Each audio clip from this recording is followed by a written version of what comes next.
Good morning and welcome to Daybreak Live right here on Dominion Television. It's another beautiful Wednesday morning, the 9th of July 2025, and we are so glad to have you join us from wherever you are. Absolutely, it's always a delight to wake up with you. Now let's talk weather real quick. If you are in Lagos or this part of the southwest, expect cloudy skies with scattered showers in the afternoon, high around 29 degrees Celsius and low dipping to 23 degrees Celsius. In Abuja and the north central region, it's going to be hot and mostly dry, but there is a slight chance of late evening thunderstorms. So if you have got laundry on the line, keep an eye on the skies. Of course, and if you are in Port Harcourt, Calabar or anywhere along the coast, well, get your umbrellas ready. It's going to be a wet midweek with heavy rains expected later in the day. Drive safe and plan your movement wisely. Now that you know that what the sky is saying, let's dive into what is making the rounds this morning. We have got a lot for you on Daybreak Live today, from national headlines to stories shaping the future of our country. And of course, we are starting with Daybreak News, top stories from overnight and early morning updates across Nigeria and the globe. From political development to economic updates and social buzz, will bring you up to speed. Then we'll flip through the newspaper headlines, the stories behind the print. We'll do a bit of analysis, raise the questions, and share our thoughts on what the headlines really mean for every Nigerians. And speaking of big story, today's major spotlight is on a topic that affects almost every Nigerian household, the ASUU strike. Yes, it's happening again. No pay, no work. And that's the stance of the Academic Staff Union of Universities. And once again, our university gates are caught in the middle of a standoff. Well, joining us this morning to break it all down is Dr. Olasukomi Wande, the chairman of ASUU University of Osun. We will be asking what really led to this renewed strike action.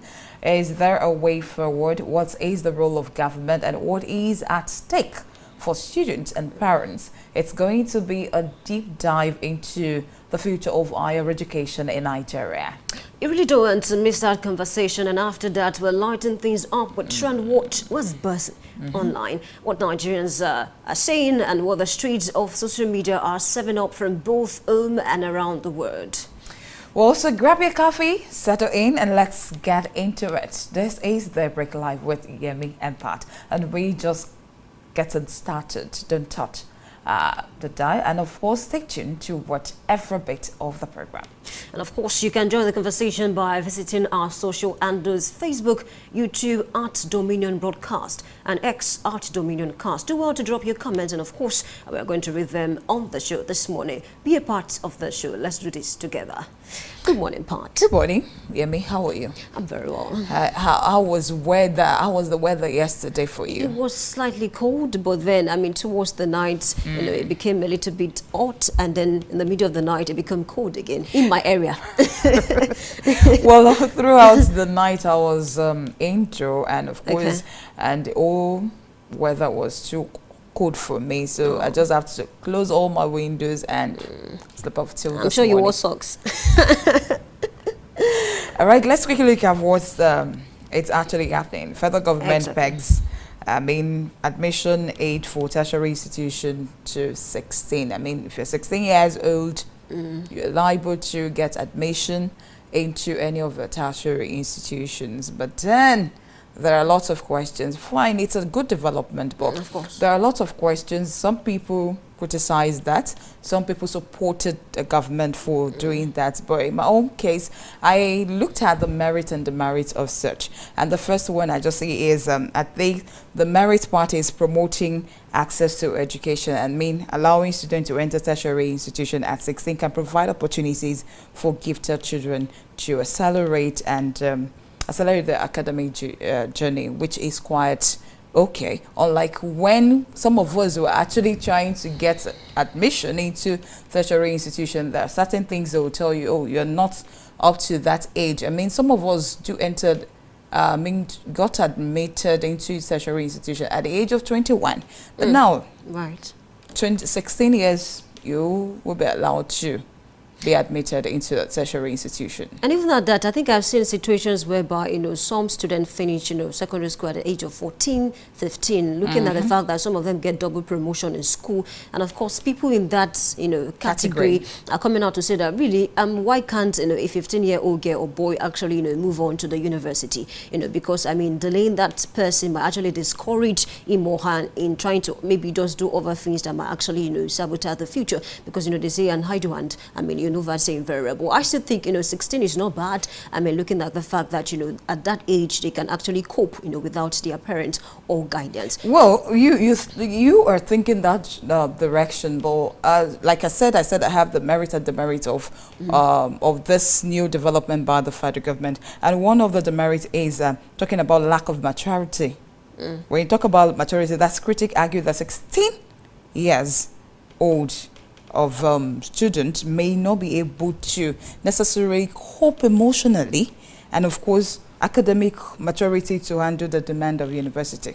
Really, I do not agree with that, because when it comes to maturity, it's not about age. Because you see some 22, 25-year-old, you know, students that are not really mature, and then they still struggle in school. And you can see a 16, 17-year-old, you know, lady or guy doing absolutely well. So I really do not think it's about the age. I think it's about, you know, the training, the background. I mean, the kind of thing, the exposure that person have, you know, have had in time past. So it's really not an age thing. Let me give you an instance. There was a time that a particular student, you know, she wrote JAMB at 15, you know, did well, had her papers, and then she was given admission in a university in Nigeria. But the university, because of her age, did not give her that admission.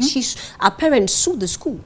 Because at that time, I don't think the federal government, you know, have implemented, you know, these 16 years. And then they sued the school because of that, because they felt like, why? I mean, she did well. She made her papers, you know, passed JAMB excellently well. And the university, you gave her admission. So why are you coming out to say that because of her age, because they found out, you know, they cannot allow her? They had to sue the school. But really, I think 16 is still not bad. It's okay. And I'm not going to agree, you know, with the fact that, you know, at that age, you might not be matured, you know, maybe mentally or maybe academic-wise. It's really not about the age. Well, I mean, I still feel like talking about maturity-wise, there are lots of activities in the school environment. I mean, we'll have the student union. Exactly. The student union. Yeah. And and that's why you're saying some of those unions, they are not functioning, because the level of the people, the students that were being admitted were quite not something that could, were not somebody that could say, oh yes, I want to actually vote, I want to be voted for, I want to participate in this. And that's why you're seeing a lot of implementation coming back and forth from the ASU, coming from the federal government. Gone are those days when you have the matured minds that they will tell you, no, what the schools are doing now, we don't want, this is what we want. They protest. But they have a 16-year-old boy or girl in school. The only thing you will think about is my parents said, my mommy said, I should not do that, I should not do this. Well, the maturity part of it is not there. But if the federal government could say, oh, from 18 years and above, I think it's quite. I mean, I will support that. Like the 16 years. I really do not agree with that, because really, even if you enter the university at 16, you can't contest for elections yet. You probably get to 200 or 300 level, and at that time, okay, you must have mastered you got admitted into university at the age of 16. That's from your 100 level to, yes. Let's say by 17 years you're in 200 level. Do you think that child will be able to contest, will be able to participate in any union?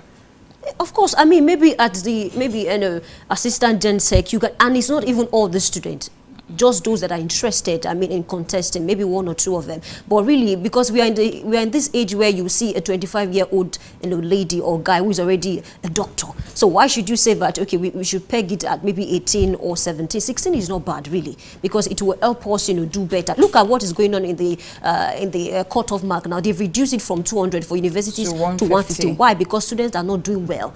I don't know, because we really need to look at some of these things. 16 is not bad for me, because it's not about the age, it's about the mind. And I've seen a lot of 16, 17-year-old, students doing absolutely well in the uni.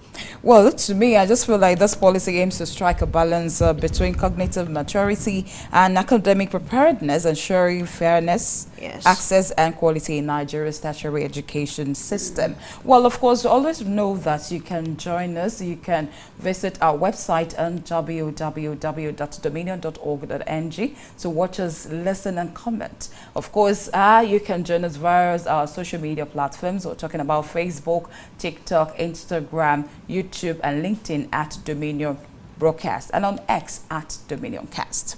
Of course, do well to stay with us. We have quite a number of things lined up just for you this morning. We'll be right back.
A very good morning to you. Welcome to the Daybreak News on Dominion Television. I am Pat Aito. The federal government has formally set 16 years as the minimum age for admission into Nigeria's tertiary institutions. The Minister of Education, Dr. Tuji Alausa, announced this during the 2025 policy meeting of the Joint Admissions and Matriculation Board (JAMB) held in Abuja. Alausa emphasized that the age benchmark is now official and non-negotiable, also warning that any admission carried out outside the central admission processing system (CAPS) will be considered illegal. The minister further stated that heads of institutions found culpable of admission fraud or bypassing CAPS will be prosecuted in accordance with the law. Meanwhile, the Joint Admission and Matriculation Board (JAMB) has announced 150 as the cutoff mark for admission into universities in Nigeria. JAMB made the decision during the 2025 policy meeting on admissions held at the Bola Ahmed Tinubu International Conference Center in Abuja. According to the board, the cutoff mark for colleges for nursing stands at 140, colleges of agriculture at 100, while colleges of education remain 100. Senate President Godswill Akpabio has pledged the Senate's commitment to swift consideration of over 160 House-passed bills currently awaiting action in the upper chamber. He made the assurance while delivering a goodwill message at the open wall of the House of Representatives, revealing that the Senate has already considered and passed 6 of the pending bills.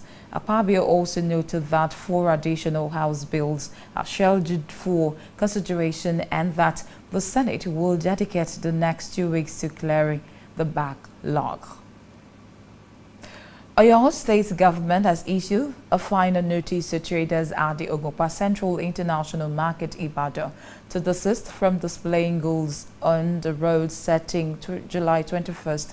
For enforcement, they are also telling the traders to maintain proper setbacks for free movement of people or face sanctions. The chairman of the Oyo State Road Traffic Management Authority, retired Major Adekoya Adeshagba, expressed displeasure over the incessant use of roadways for commercial activities, describing it as a serious obstruction to traffic flow and a threat to people's lives and property.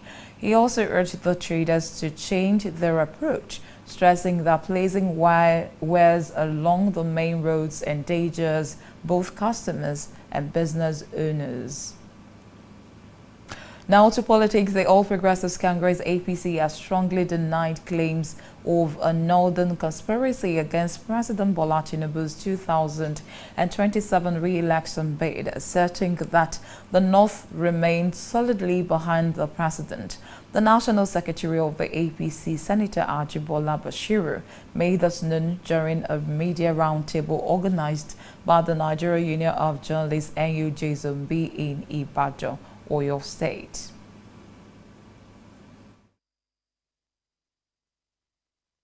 To say that the North, who is the North? Is it people who are disgruntled politicians? When they had the opportunity of developing the North, refused to do so. I was in Gombe State, and the governor told us that President Bola Tinubu is supporting Gombe State with 120 billion naira to develop livestock in that state. So the North, and I give thanks to God, are absolutely in support of the party. One of the greatest supports we are getting from the party is from the North. I wouldn't mention a northern politician. He has personally supported my administration in the party with huge resources to ensure that our party have enough resources to float and to become feasible politically. So when the result now coming, they should not say that APC need to the North, because we know the North is fully in support of President Bola Tinubu. Addressing the speculation, Bashir stressed that President Tinubu has continued to enjoy wide acceptance across northern Nigeria. And in business, the Nigeria Customs Service, in collaboration with other law enforcement and regulatory agencies, held a sensitization exercise for international airline operators to strengthen anti-money laundering effort.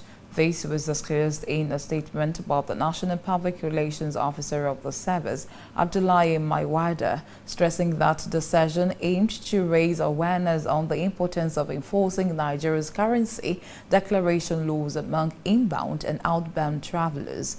He added that the session also addressed the role of airline personnel in ensuring compliance, particularly in reminding passengers about declaration requirements through in-flight announcement, distributing forms, and cooperating during custom checks. And in sport, the general manager of Kano Pillars and Super Eagles, Captain Ahmed Musa, has pledged to reposition the club and restore its status as one of the Africa's top football institutions. Musa made this commitment during a familiarization meeting held with the chairman of the club, Alhaji Ali Muhammad Umar, and members of the board, where he expressed his determination to transform the club and build on its rich legacy.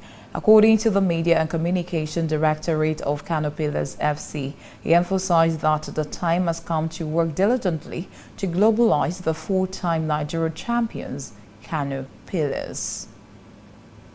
Always know that you can visit our website at www.dominion.org.ng to watch us and interact with us. You can also follow us across our social media platforms: Facebook, Instagram, TikTok, YouTube, and LinkedIn at Dominion Broadcast, and on X at Dominioncast. And that is the Daybreak News. Thank you so much for watching.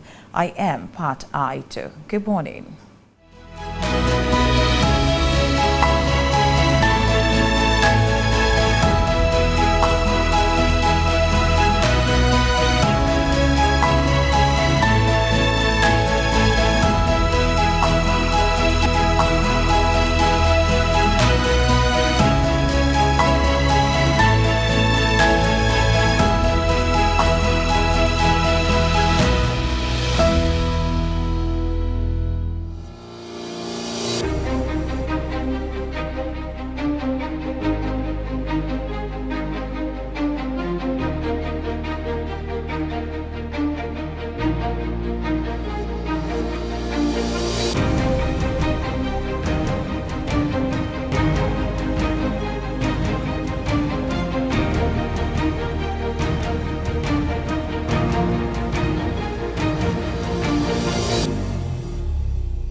Alright, welcome back. It's still Daybreak Live on Dominion Television. Of course, welcome to newspaper headlines and analysis. But we'll let you we'll take you through what the papers are saying this morning. And of course, begin with New Telegraph. You remember that federal government pegs tertiary institutions minimum age, admission age at 16. And that's on page 4 of the New Telegraph, with the riders as JAMB said varsity cutoff mark at 150 and Polytechnic 100. Suspect foul play in 2025 UTME higher schools results, and government declares admission outside caps illegal. And that's on page 4 of the New Telegraph. From the New Telegraph, we have this.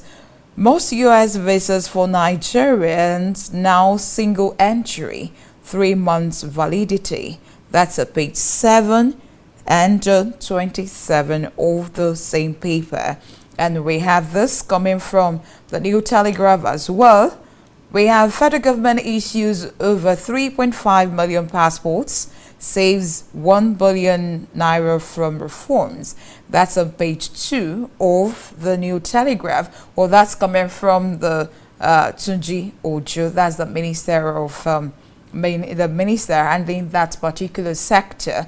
And we have this from the politics here. We have planned to expel Obi, laughable, desperate kick of dying horse. That's Labour Party is talking there, and that's on page 8 of the New Telegraph as well.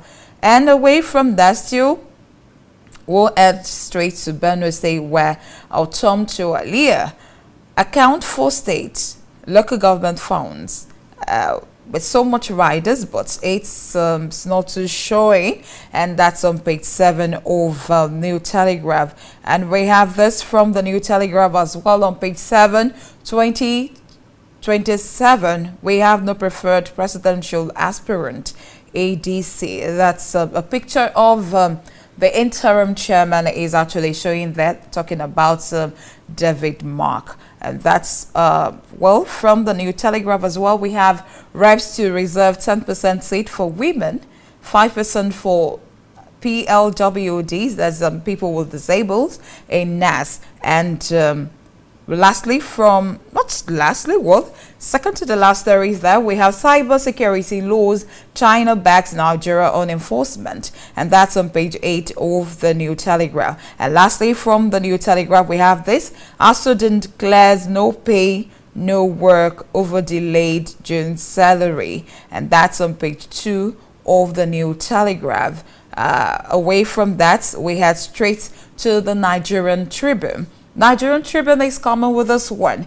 2027, ADC has no preferred presidential aspirant. You remember I said that too. It was actually on the front page of the New Telegraph. David Marcus talking there. That's the interim chairman of the ADC. That's on page 20 of the Nigerian Tribune. With 2 insights there. We have party members, party assemblies, 97 lawyers, assembles 97 lawyers, I beg your pardon. Party assembles 97 lawyers to challenge fake suit against interim leadership.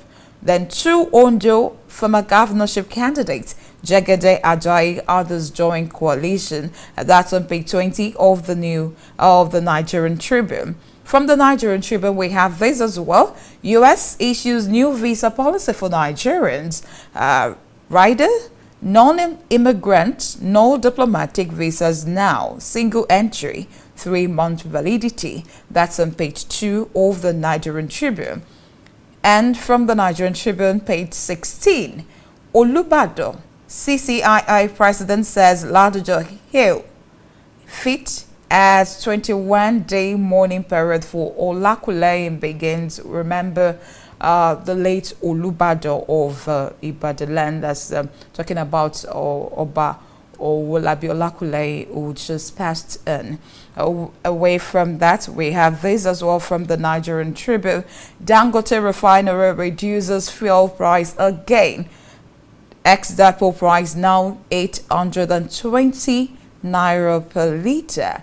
That's on page 7 of the Nigerian Tribune. Well, remember that sometimes last week the marketers snubbed the price slash from the Dangote refinery. Would they snub these as well?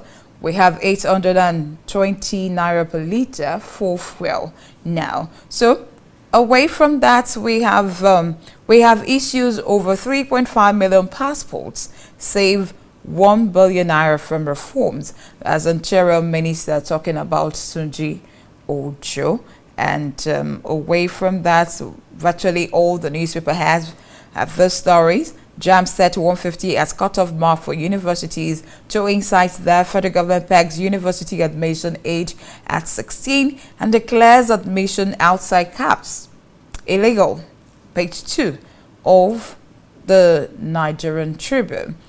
From the EFCC corner, we have recover fund from corrupt cases channeled into NELF fund, consumer credit schemes, others. That's EFCC talking. I'm sure people have been asking, okay, what about those funds you recovered Where are those funds? And now they're coming to explain that we've channeled those funds into Nelfund and Consumer Credit Scheme and others. That's what EFCC is trying to tell us. Well, Nelfund, there are lots going on there, talking about 21 billion, 77 billion. There are lots of corruptions in there.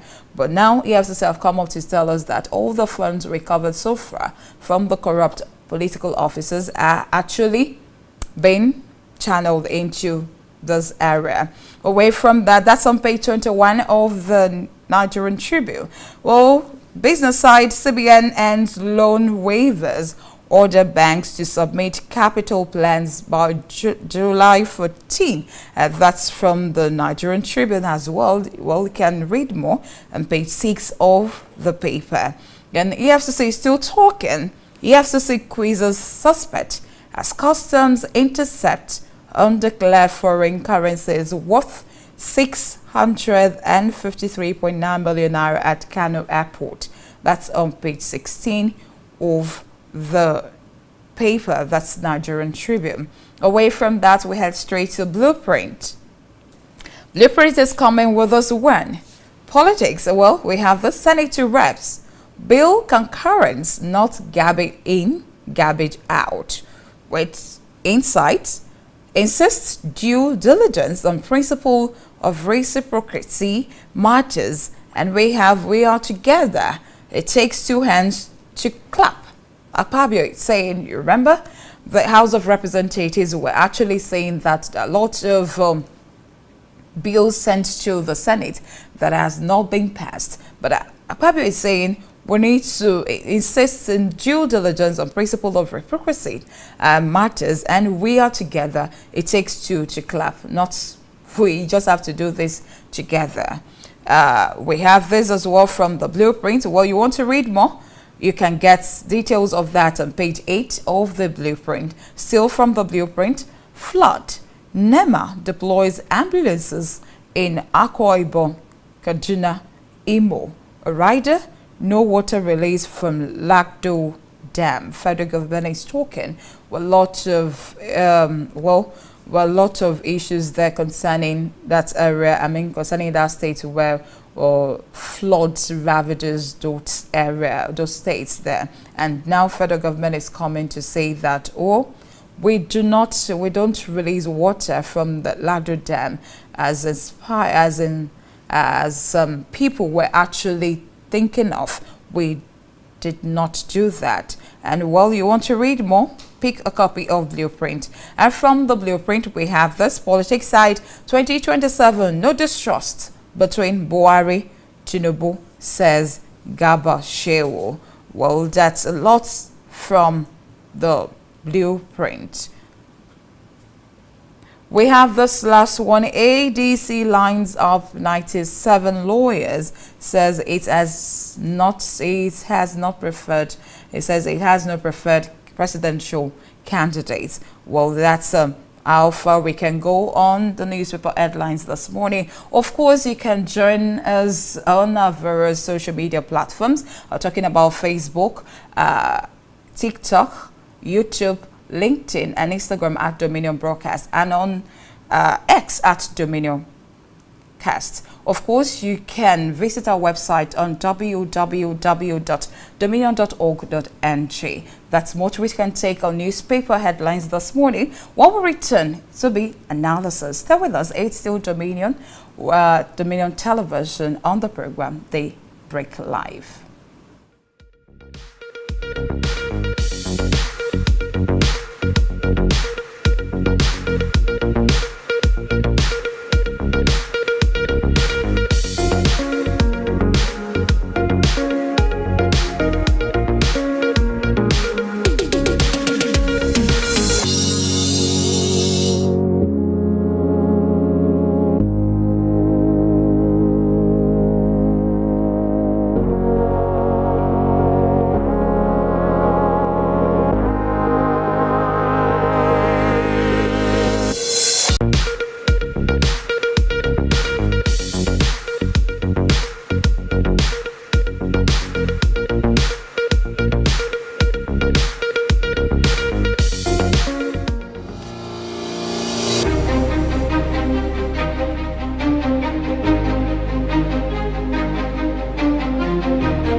Welcome back. It's still Daybreak Live on Dominion Television. Of course, welcome to newspaper analysis for today's edition of the program. Well, I've been joined by Mr. Oluwole Oladipo, a veteran journalist and a former director of information of education in Ogun State. A very good morning to you, sir. Good morning. Thank you so much for joining us on the program. Good morning. Well, let's try and make sense out of the headlines we have from our dailies this morning. Well, we'll begin with this politics here. The politics is just talking about 2027. ADC has no preferred presidential aspirant. That's David Mark, the interim chairman. Let's talk in there. And we have two riders. Party assembles 97 lawyers to challenge fake suit against interim leadership, and two Ondo former governorship candidates talking about Jegede Ajayi. Others join coalition. What's your take on this? Good morning, viewers. In actual fact, when we talk of coalition, it's the coming together of different political parties with different ideas, with different philosophy, to be able to probably be in government by getting power through election.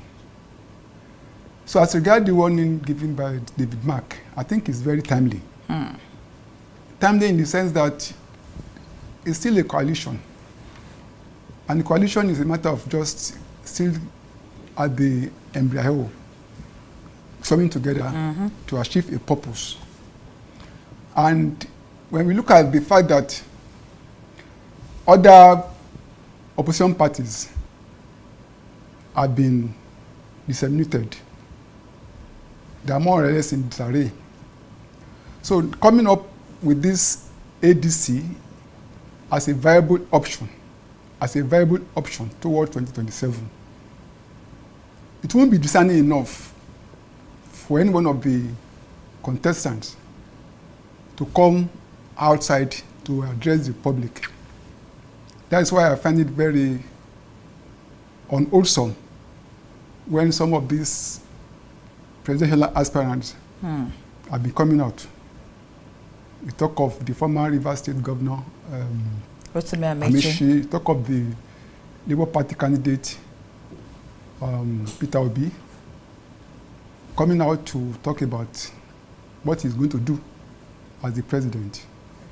I think they have internal rules, and in any democracy, thriving democracy, political party system is a very important institution as a vehicle for recruiting political leaders into offices. And as such, before you can even get to contest as a president, there must be primaries election, presidential primary election in various forms within the party. And your party should have nominated you as the flag bearer. Don't just come out and be campaigning as if you say you are the president. Though the ideas that Peter Obi brought into the public space, they were germane to our development. But it was more or less like I saw the statement he made as revert that he was going to contest for 4 years, and this you are going to do as premature. And not only premature, it's not very, very politically, it won't help the coalition. Well, since we were talking because if everybody is coming out to say one or two things, after the party that have been formed, they will get inside. Someone will have to speak for the whole party. What and what they have resolved to do, so that it won't be a matter of someone. By that you know what they are facing in terms of the ruling party. Well, since we're still talking about politics, from Punch we have the 2027 presidency. Mark cautions Atiku Obi as federal government slams coalition chief. Why is Senator David Mark cautioning Atiku and Obi? Why what? David Mark cautioning Atiku and Obi. That's what I was saying. Peter Obi came out in an interview to talk of that he was going to spend 4 years. 4 years. to talk of what he was going to do as the president of this country. So I'm saying it's too much, it's premature, and it's not going to help the coalition. And the same thing applies to this man from the River State, Amechi. You know, in such a situation, they should have said, okay, if my party decide to make me the flag bearer, I'm awaiting the party's decision. I got happen now. So for each of them to be coming out, it won't go well for the stability of what is still very much in the embryo, and knowing full well that there are many opposition, even the ruling party not like them to succeed. So the moment you are now, there are different statements, different canvassing for votes without even, you know, reaching the bridge. When you reach the bridge, that's when you now cross it. You are still building the party, so you don't need to come out. It will definitely create division, and so that's why the statement of David Mark coming out at this moment is very, very germane to the progress of the coalition. Well, I've been asking any of our analysts, as most of our analysts that do come on the program, that should APC be scared of ADC? I don't think they are scared. The APC is scared to such an extent. Or should they be worried about ADC? They may not be worried, but they are doing the necessary things. They have to counter them. They have to say one or two things to demystify them, to demarket them. That is the role of the both ruling party and opposition party. They have to come out and try to demarket or demystify each other in terms of any statement, any move they are making. They can't just hold their arms and be looking. They have to say one or two things to be able to let people know that they are not for the masses. That is the statement. They can't try to. You can't expect them to be eulogizing each other. Either the ruling party or the opposition party. So that they are doing what they are expected to do. That depends on the masses to know where they are going.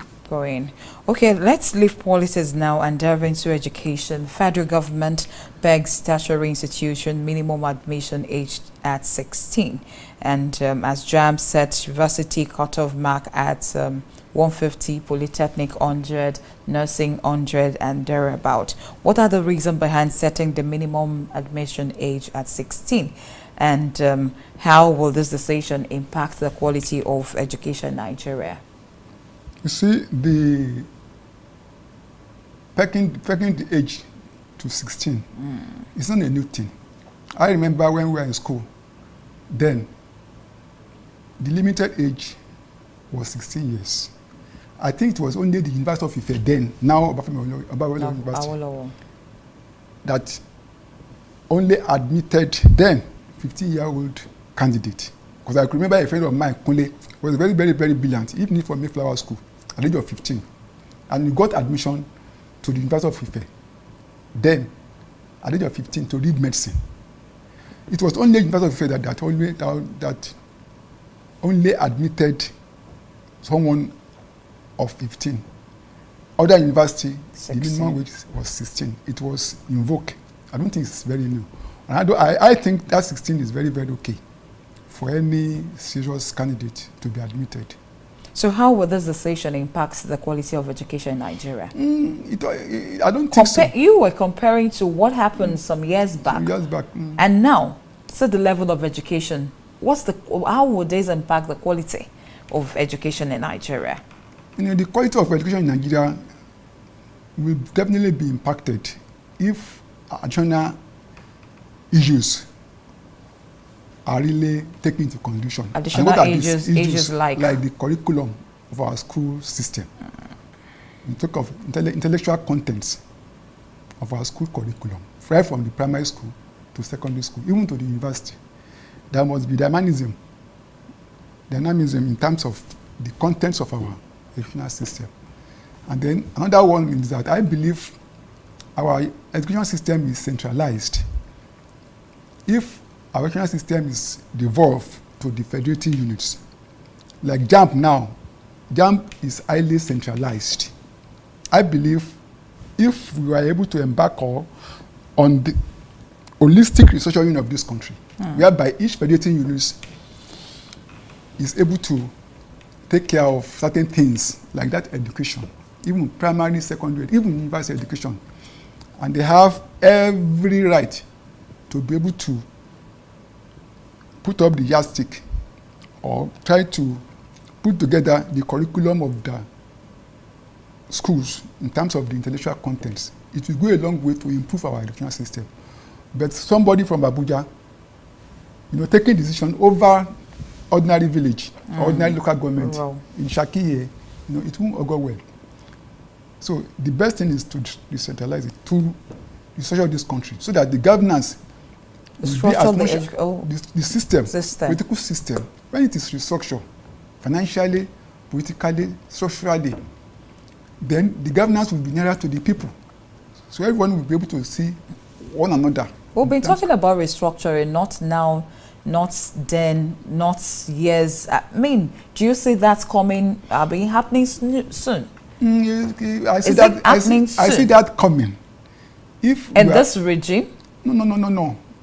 The point is that the only problem we have in this country is that we are very selective in our demand. Before Tinubu came, you see that all these union groups like Afenifere, even Muslim Yoruba, they were canvassing for restructuring when Buhari was there. But the moment Tinubu came into office now, everything died down. Just because it is our own. Whereby life is not like that. Because restructuring, as far as I believe, is the only problem that can solve our multifaceted, the only solution that can solve our multifaceted problems.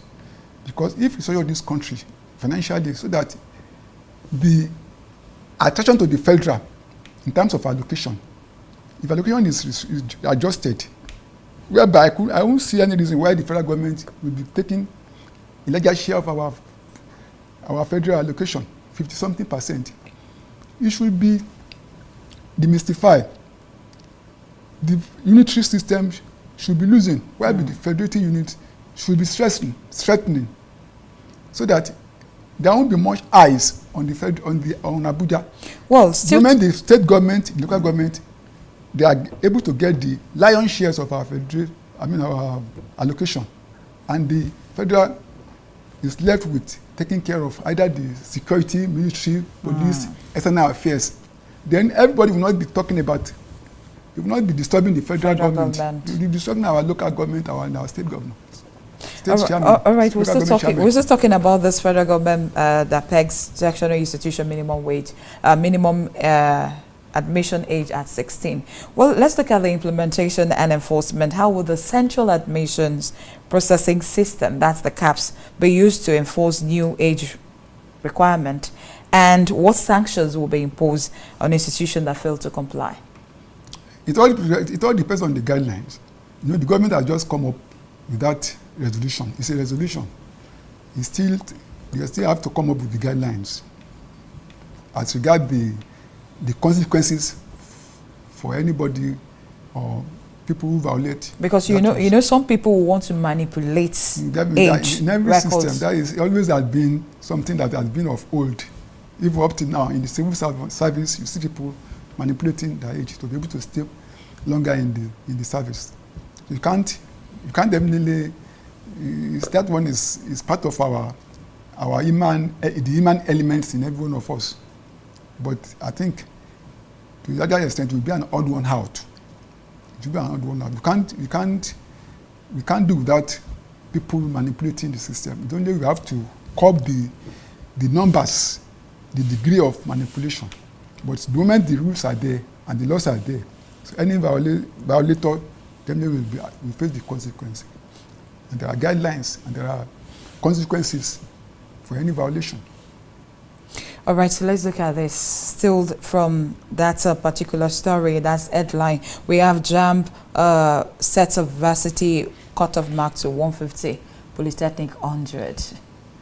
What's the take on this? Because I remember those days you must have up to 300 and something before you gain admission into any tertiary institution. Now we have the cutoff mark to 150, 100. That shows the standard of our educational system is nosediving, is going down the drain. It's not as it used to be. And we have to find the reason for that. Either the standard of our education in terms of... What can be done? What can be done at this moment? What can only be done? You know, there are so many distractions to our youth nowadays. Distraction in terms of the social media, in terms of so many things. Nowadays, we are not used to all those things. We are not exposed. And exposure to larger society outside, to their culture, to their way of doing things. Even you talk of the value system, our value system is now going down in terms of morals, in terms of virtues. You see, in the olden days, when you see somebody, an elderly person, in a cab or in any public places, any public place, you give the elderly person, the chance, the headway to be able to do certain things. Either you are sitting down, you have to stand up and allow the elderly person to sit down. But nowadays, they will even be struggling with you. The youths of nowadays. That means our value system is nothing to be reckoned with. So we need to go back to our originality in terms of our value system. And there are so many distractions to our youth nowadays. And our youth, they don't even see education as something that they can make. When you're talking about distraction, what's the role of the parents? Because that's where parents come in. It now depends on individual parent to be able to cope his word or words as regard the social etiquette. All right, away from that, well, let's look at it. U.S. issues new visa policy for Nigeria.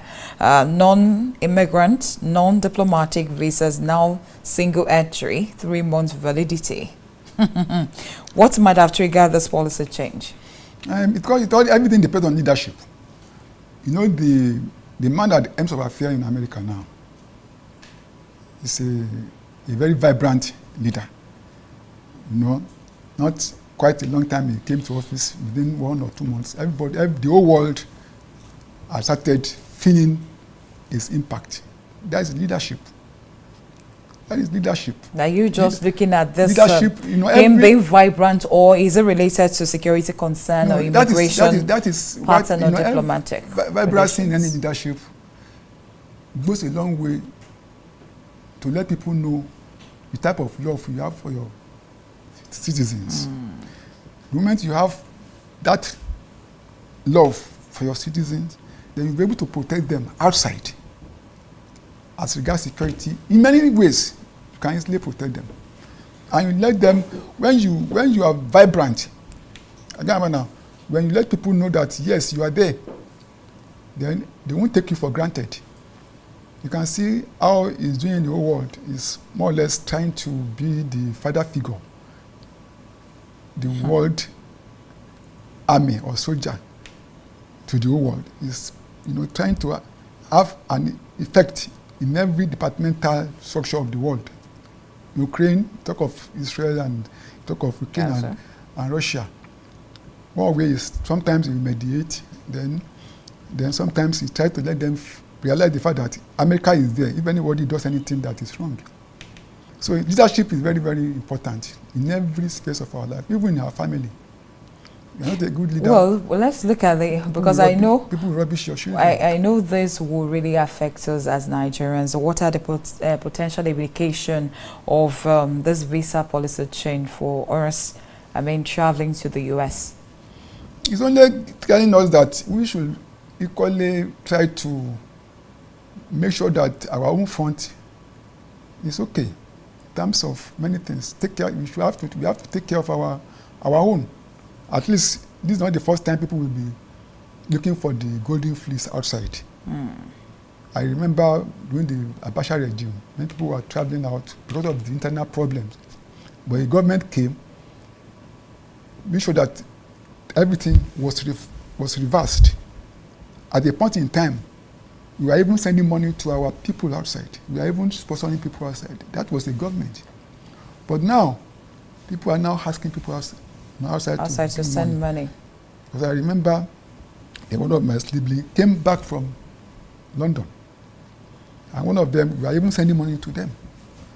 So it all depends on the government. And you see when there was this economic meltdown that affected the whole world, I think it was 1990, during the Obasanjo regime or so. It didn't affect Africa. The whole thing did not affect Nigeria. Whereby you saw white men looting supermarkets. I saw them on television. But it did not affect Nigeria because the then government was able to save money at this, the West something, the Reserve something.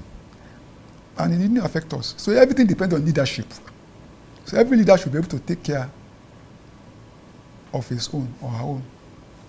So we still need to look up to our leaders so that those who are jackpot, those who are our children who are abroad should be able to come back home. Come back home to? Come back home. If the home is viable, if the home front is viable, economically, security-wise, social-wise, politically, everybody will be at home. We'll be able to, we'll feel free to stay at home. All right, let's look at the diplomatic relations between U.S. and Nigeria. Could it increase or, increase tension or cooperation in other areas? The diplomatic relations between U.S. and Nigeria, would it increase tension or cooperate in other areas? You know, when you talk of diplomatic relations, it all depends on the parties that are involved. You know, it takes two to tango. If as an individual now, I try to rubbish you, and you don't make any move to rubbish me from your own angle, from your own, you know, everybody has our own comparative advantage. The same thing applies to every country. You have your own comparative advantage where you are very much advantageous than the other country. So if a country is trying to bully you in the areas of our own strength, then you too, you should be able to bring that country back to your own part of comparative advantage. So if the Nigerian government feel free, look at China. The moment Donald Trump came in, and he was trying to threaten them with this tariff. They equally gave him back. And what did he do? He mellowed down. Succumbed. So that is leadership.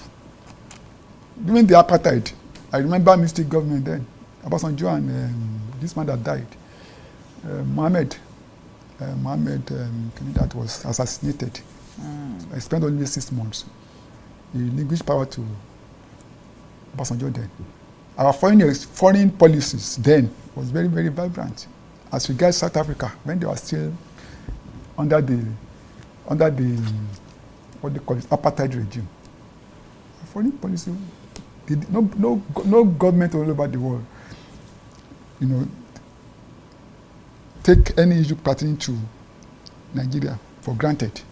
Then, because of our foreign policy, as far as apartheid regime in South Africa was concerned then. So that is leadership.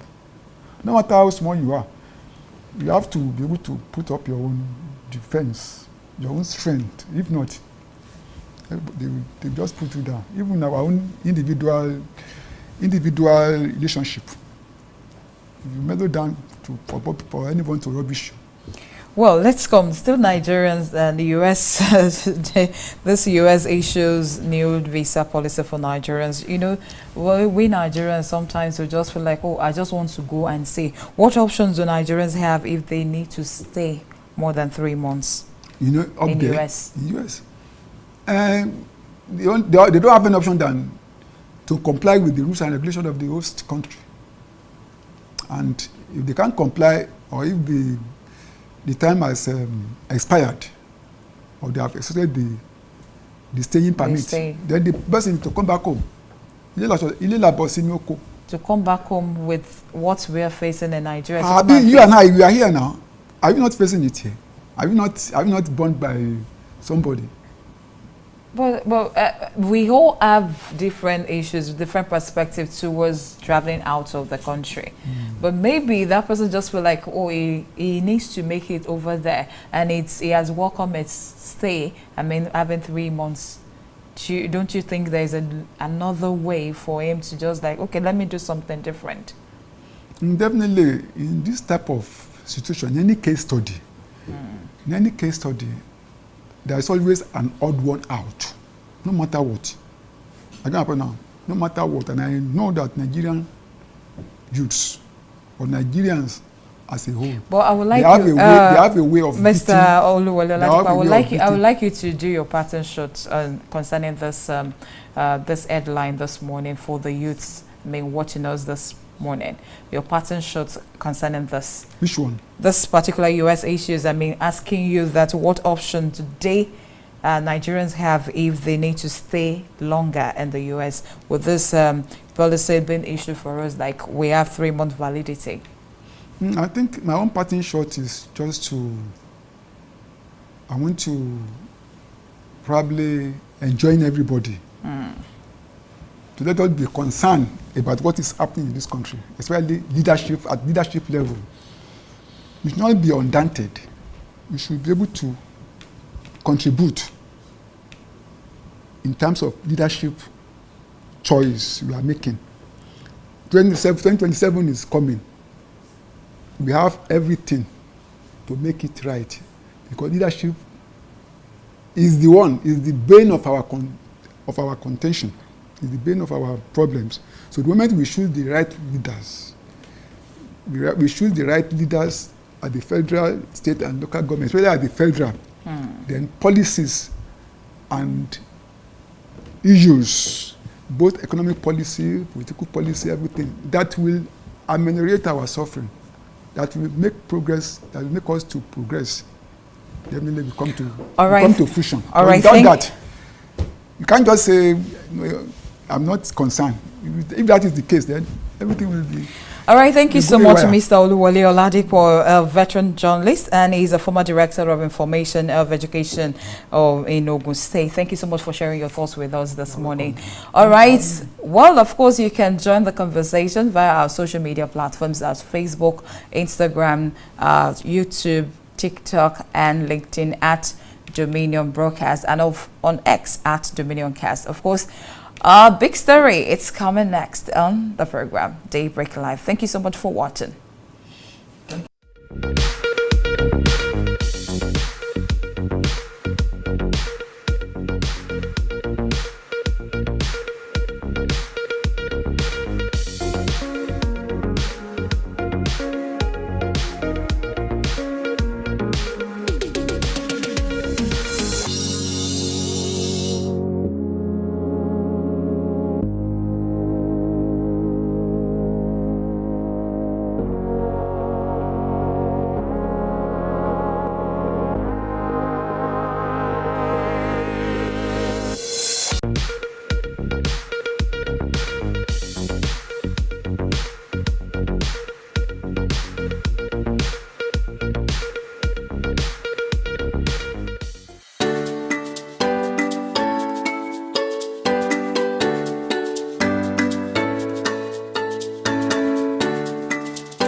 Once again, the Nigerian university system stands at a crossroad, and it's a familiar one. The Academic Staff Union of Universities, ASU, has directed its branches nationwide to suspend their services following a delay in the payment of June 2025 salaries.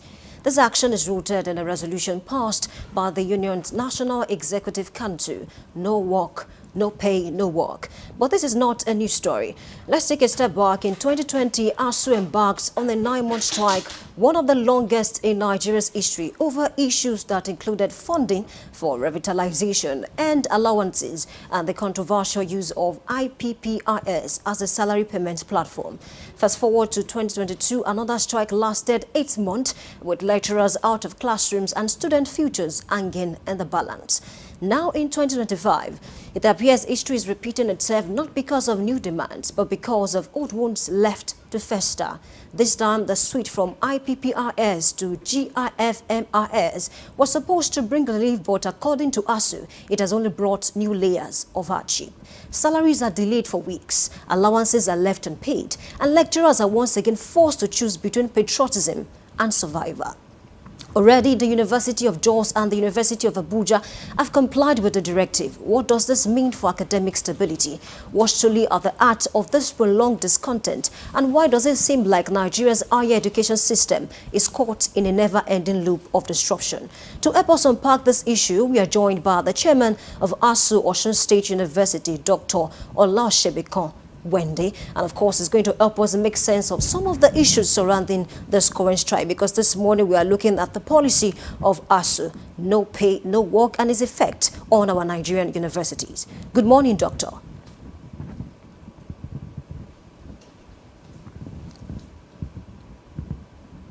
Good morning, Doctor. Can you hear me clearly? Okay, it appears that he's not with us currently due to network. So let's take a look at some of the issues, going on concerning the strike. Because I read the story 2 days ago that the president of ASU asked, its branches across the country to embark on the strike due to the delay in payment of the June salary. And of course, a lot of Nigerians are coming out to say, really, is ASU really going to strike because of 6-7 days delay in payment? And some persons are also saying they are supposed to go on that strike because really strike is what the federal government understands at this point in time. And of course, we want to talk about the effect on the student. Recall that in 2020, we experienced the longest strike ever that lasted for about 9 months. And of course, in 2022, the strike lasted for about 8 months as well. We've had a series of strikes in the past, and it has affected, the system of our Nigerian universities. A lot of people, had to stay extra 2 more years in the university due to the strike. And people are asking, is it that the lecturers are not considering the future of the students because they embark on this strike without thinking about them? Because a lot of students have complained that maybe it's high time they drop out of school because of this incessant strike. However, let's look at this current administration right from 2023. I think on this show I've mentioned before that we've experienced a kind of peace and stability in terms of the running of universities. We've not experienced strike in the last 2 years. Why? Because when the president came on board, I'm speaking of President Bola Ahmed Tinubu, he said that ASU is gone. And as a matter of fact, students will not have to stay back at home even for 1 day. And of course, if you feel that promise up until a few days ago, because I read in the story in the dailies that about 2 universities have joined the strike already. We have the University of Abuja, we have the University of Jos, and of course, we are expecting more universities to join the strike. Should, the federal government not pay this, June salary early. Of course, we still have some things to talk about, looking at some of the challenges that some of these universities and even the lecturers are facing. A shift from IPPRS to the current GFMRS that the federal government proposed. And of course, I read in a report that recently even the ASU electives, the executives of ASU, they actually propose UTAS to the federal government that, can we actually go with this UTAS instead of the IPPRS? Because we are going through issues, concerning this IPPRS. But of course, the federal government also, had some complaints that some lecturers, get paid, they work as ghost, lecturers. Some of them are not even in the country. And of course, the federal government had to continue with the IPPRS for a long time.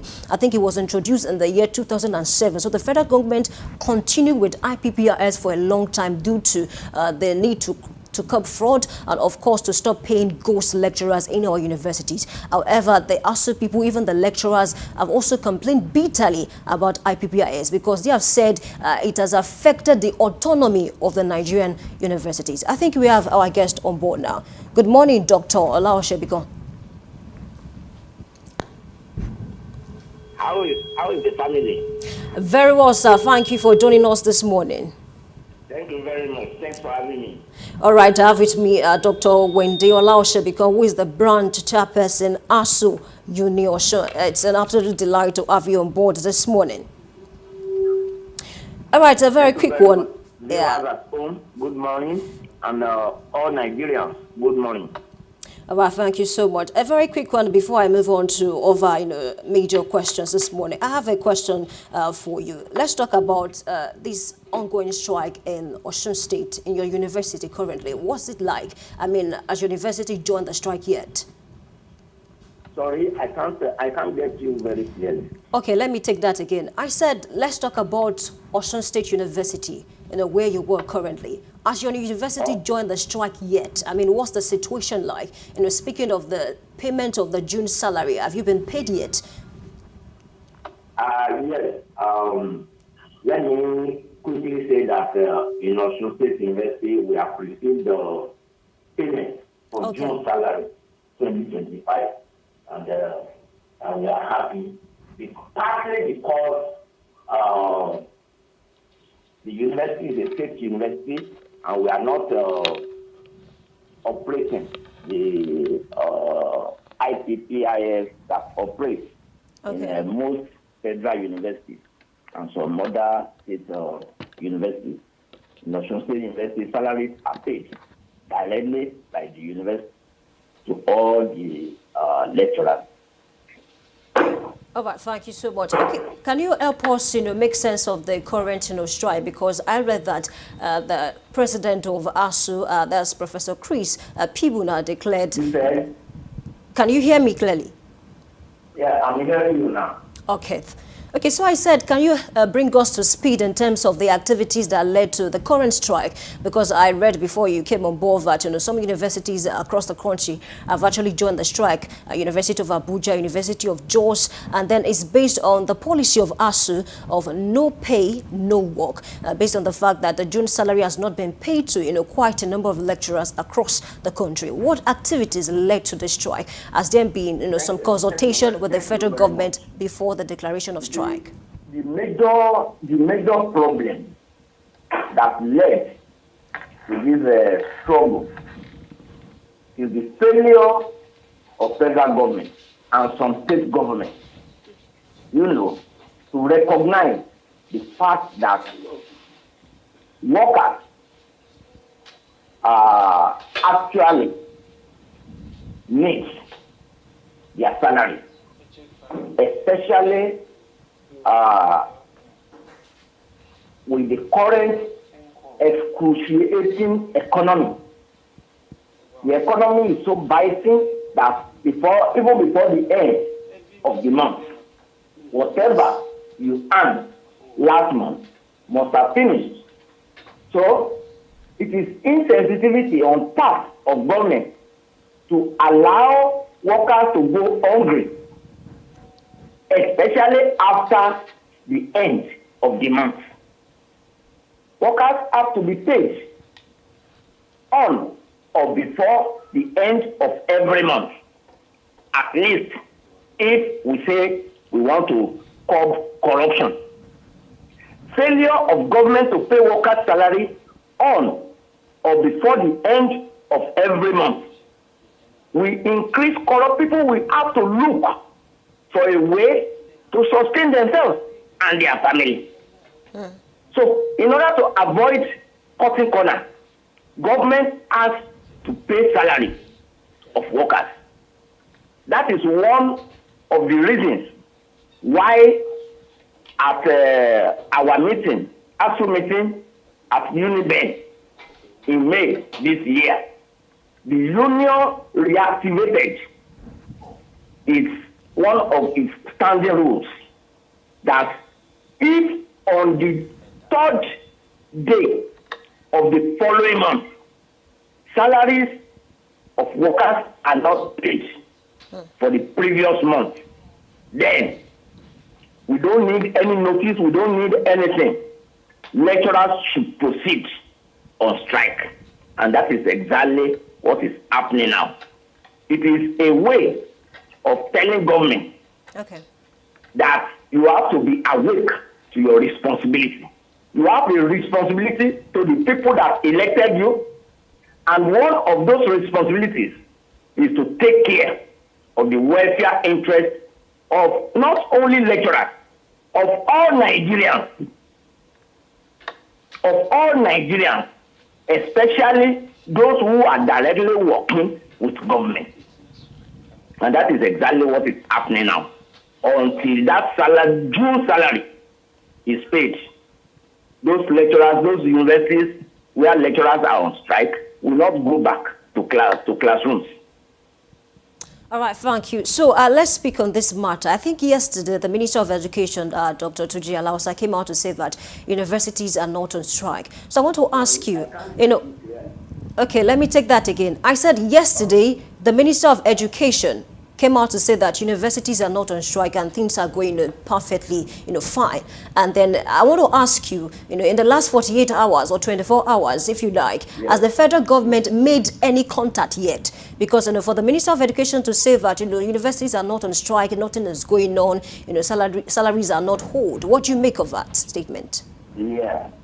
He can come out to say that because, in most cases, when strike begins, government has an attitude of denial.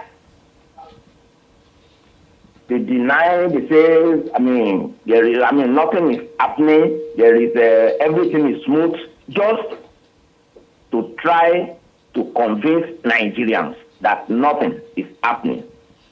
But when we get to those campuses where actions are going on, our people will know, our students will also know that, okay, they have gone to classes, they meet, there are no lecturers in their classes. A country is not run on propaganda.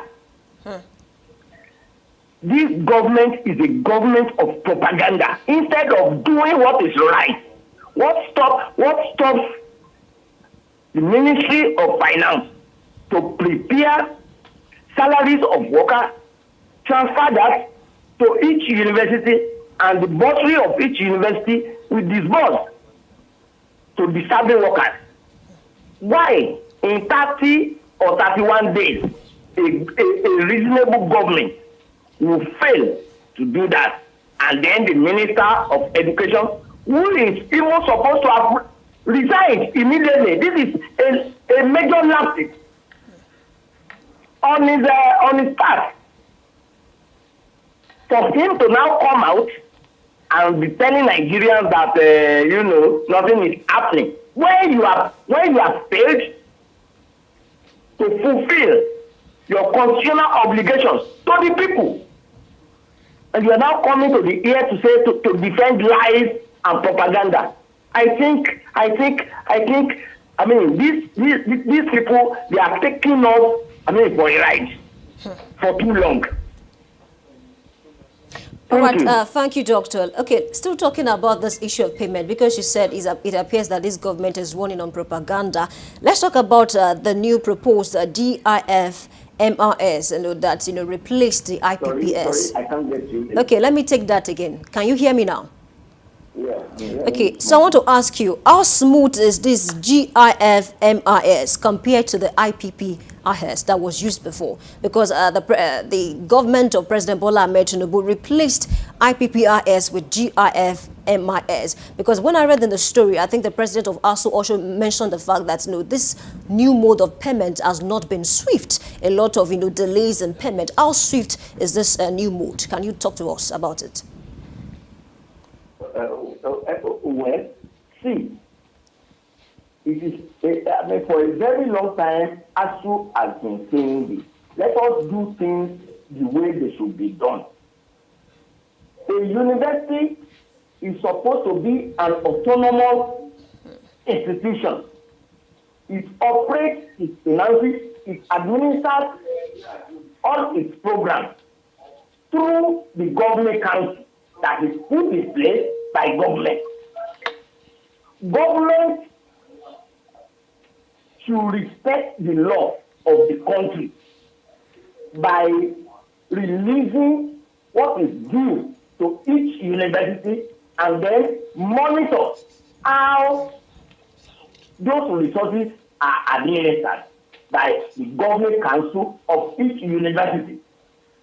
Instead of, interfering in the administration of the university, we cannot have good university systems when government is interfering, when politicians are not allowing the professors, the lecturers, and the administrators of the university to do their job. In the process of payments have to be made to the bursary of every university, and then the bursar will disburse the salary. Because there are a lot of systems, subsystems in the university. There are cooperative societies, there are lecturers on sabbatical, there are lecturers on visiting, there are lecturers on contract appointment, where in departments of faculty where there are no adequate lecturers on ground. The university can,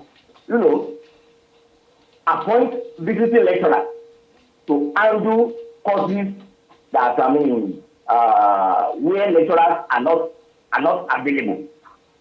But government is not making the process easy. The ICPIS team, the GMIS team, they are structures that are creating unnecessary bureaucracy in the system. And ASUU is saying that neutralize the system and let us do what is right, so that everything can go on the way they should be going. Our students will have, uninterrupted access to quality education. But government is like deliberately. Government isn't interested in Nigerians accessing good and qualitative education. What this government wants are illiterate citizens who will not be able to ask for their rights. And then that is why the government is trying to make sure that what our youth get in terms of university education is not what can liberate their mind. It is not what can actually make them to resist oppression. It is not what can actually develop them technologically. It is not what can prepare them for the challenges of the future. It is not what can make them politically enlightened. So government wants dormant citizens. So every time when they come, after 4 years of misruling, they will have a mass of people who will not be, who will be vulnerable intellectually, vulnerable materially, and vulnerable ideologically. So vote for APC, vote for PDP, vote for people. They need people that will not be able to resist that. People that will be able to collect 5,000 naira and give them their voter card. That is the kind of citizens Nigerian government wants. But ASUU is saying enough is enough. Give us what is ideal to us. And remember that since 2009, the salary we are receiving now, which ought to have been reviewed more than 3 times, is still the salary we are receiving since 2009. And the economy is eating up every day. Inflation is eating up the whatever every day. what we buy with 1,000 naira 2 years ago, 10,000 naira cannot buy it today. But government is not looking at that direction at all. Government is only interested, in looting the economy. Government is not interested in providing necessary and basic infrastructure in the university. Government is not interested in building hostels for our students, laboratories, theater, whatever, auditorium, and all those things. Those are not the priority of this government.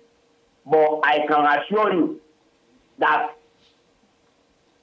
uneducated citizens are liabilities to a nation. The money that we refuse to spend on education, there is no way we are not going to spend it to tackle security challenges like the Boko Haram, bandits, and all these insurgents are, the havoc they are rendering in this country today.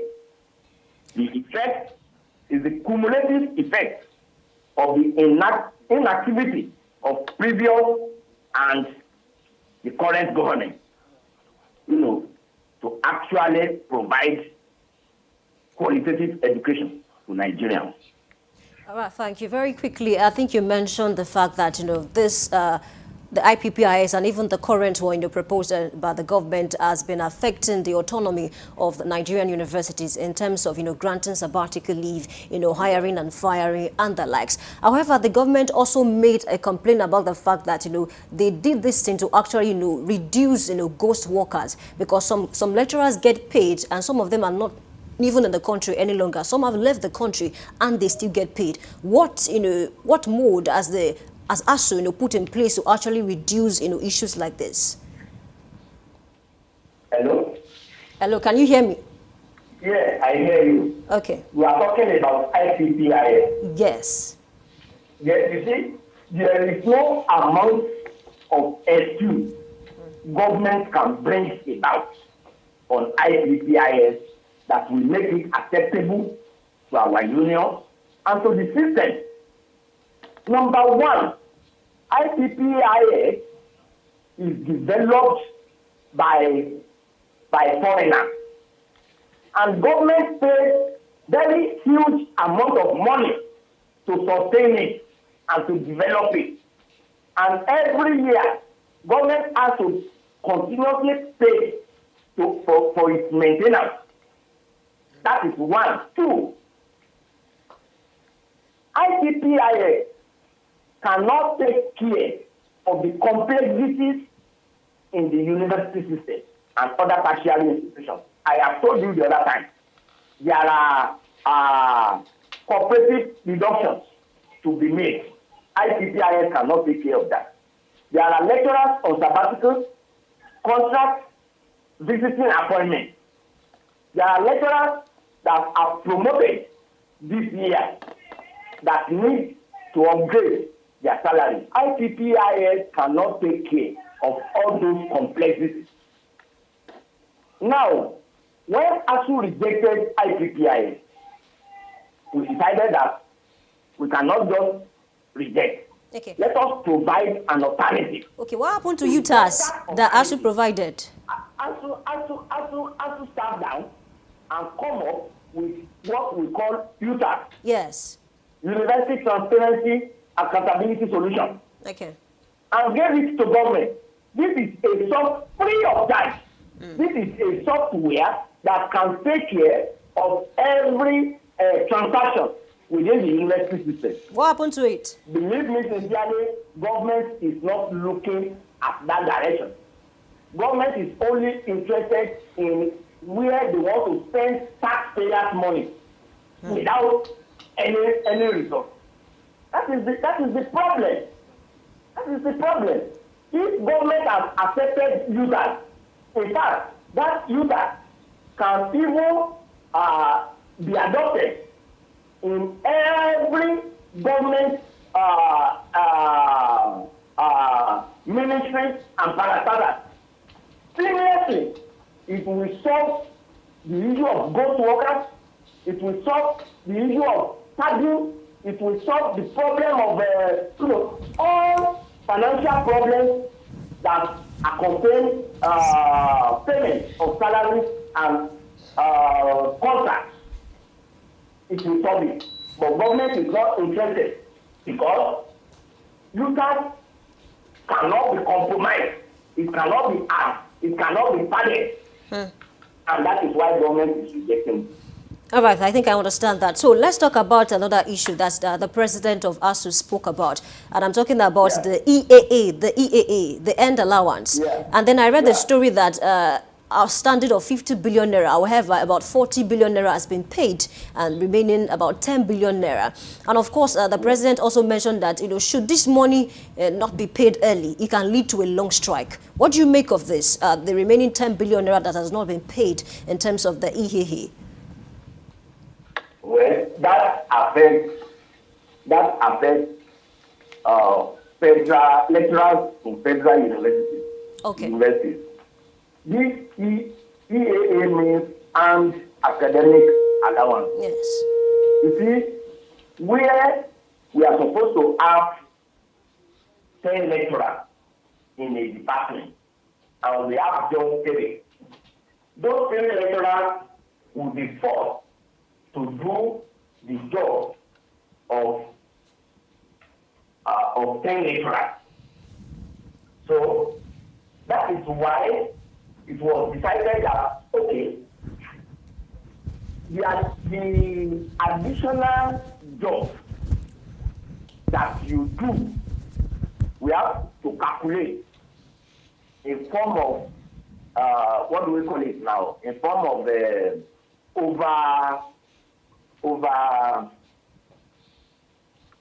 I've forgotten so the excess work that is done is calculated in terms of EAA. Okay. And across all the federal universities, I mean, the figure amounts to certain this thing. So it is out of that total figure that this government will release 50 billion naira. So it's not as if 50 billion naira is going to just one university. It is going to all the federal universities in Nigeria. More than 40 of them. Some of our members will not even take up to 500,000, 600,000 out of the money. It's not as if a big money is entering to the account of lecturers. But government is just making Nigerians to feel like, wow, 50 billion naira is entering into lecturers' account. It's not like that. It is all propaganda. So, and the policy behind it is that government is now saying that out of the 50%, only 40% should be given to lecturers, while the remaining 10 billion to go to other districts. Why can't government release what is due to other unions in the university and give ASU what is due to ASU? So until government faces the reality on ground that universities have to be adequately funded, there is nowhere we are going in this country. Government has to sit down and dialogue with the union. Our renegotiated agreement is before this current government. Okay. This government has set up its own committee again. ASU met the committee, the Ayali Ahmed-led committee. The negotiation has been concluded. The draft is before this government. Since December 2004 and 24, why has Tinubu refused to sign the agreement so that the lives of our lecturers, All right. the people who are responsible for the education of Nigerian citizens, Thank you of so our much, children. Doctor. All right. Thank you so much, Doctor. I think you've been able to provide some like solutions. our counterparts in other African countries. We want universities like Harvard. We want universities like Oxford. Yeah. We even want universities like those we have in Ghana, in South Africa. But are we ready to fund those universities the way governments over there are funding their own? Here we want to eat our cake and still have it. When you refuse to educate the citizens will turn around and become liability to the government, to the state. And that is one of the major problems that Nigeria is facing in terms of insecurity, in terms of illiteracy, in terms of sophistication. Exactly. Doctor, thank May you. God help this country. I say amen to that. A big thanks to you, Doctor, for joining the program this morning. We've been speaking with Dr. Wende Olaoshibiko, the branch chairperson, ASU Union. So thank you for being a part of the program this morning. Thank you. Yes, and I do hope that It's this a pleasure issue being with with you. ASU will be resolved as soon as possible so that students can go back to classes.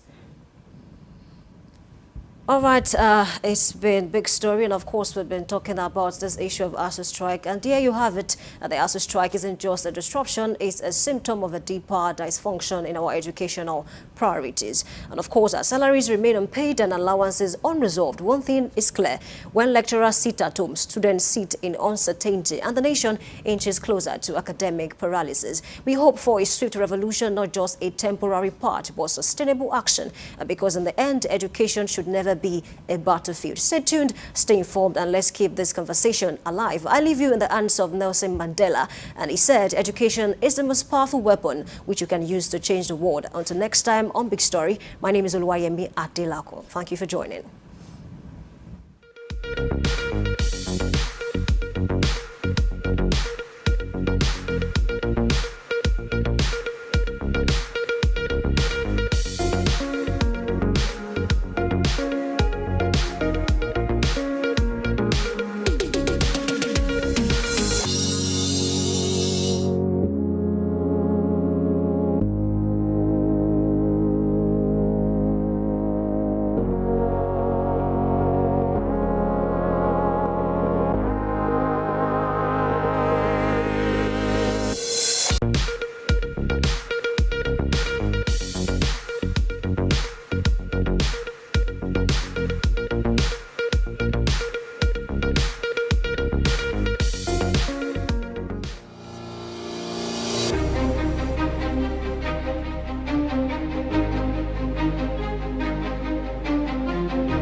right, I welcome you back to Still Daybreak Live on Dominion Television. Of course, we need to talk about the last segment of this program, which is the Trend Watch. Part title, welcome back. Yes, welcome back, Oluwayemi Adelako. Well, thank you. We have this. I am excited about this new chapter. Singer Two-Face Baba says he changes management to steer the next phase of his career. That's a great one.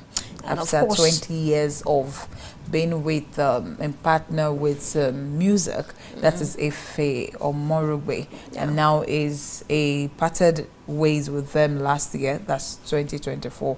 Now he has come out to say, I'm having a new management team. It's a good one for him. 49 years old man, just trying to get his feet back. It's and okay. of course, I think he must have reason for that, even though a lot of persons are trying to attribute this to his current relationship, or With maybe because Natasha exactly. Sawuru. But then we really cannot say. We can only speculate. He knows what's best for him, and of course, I think most of his fans are actually expecting more for him, going back the fact that he has just changed, his management. We have a comment from Ogeneri, and this person said he should just drop album. The real Two-Face fans have missed his music. I think that's the concern of most of his fans online. Like, drop album for us. Drop album that's for what we need let's from want you. to hear from you. I mean, African Queen, the rest of Crime, If Crime Be Love, so many I think albums African Queen credited is to him. one of the most popular songs that he released. So we want to see more of your albums, Exactly. and we want to listen to your music again. You and sound like a again. fan. Yes, I love the band so much. You know, the one I love so much is when he said nothing they happen. I'm like, guys, something they happen. Really, I think I like you know that one. All right, we do expect more from Two-Face Adibia as he joins another management. And of course, I think that's how we can take this morning on Trend Watch. Do well to join us tomorrow for another edition of top stories, big story, and of course Trend Watch. It's been exciting to be a part of this morning. My name is Oluwayemi Adelako. I'm saying thank you for joining us once again this morning. All right, my name is Pat Aito, saying have a beautiful day. Thank you so much for being our companion all through the day.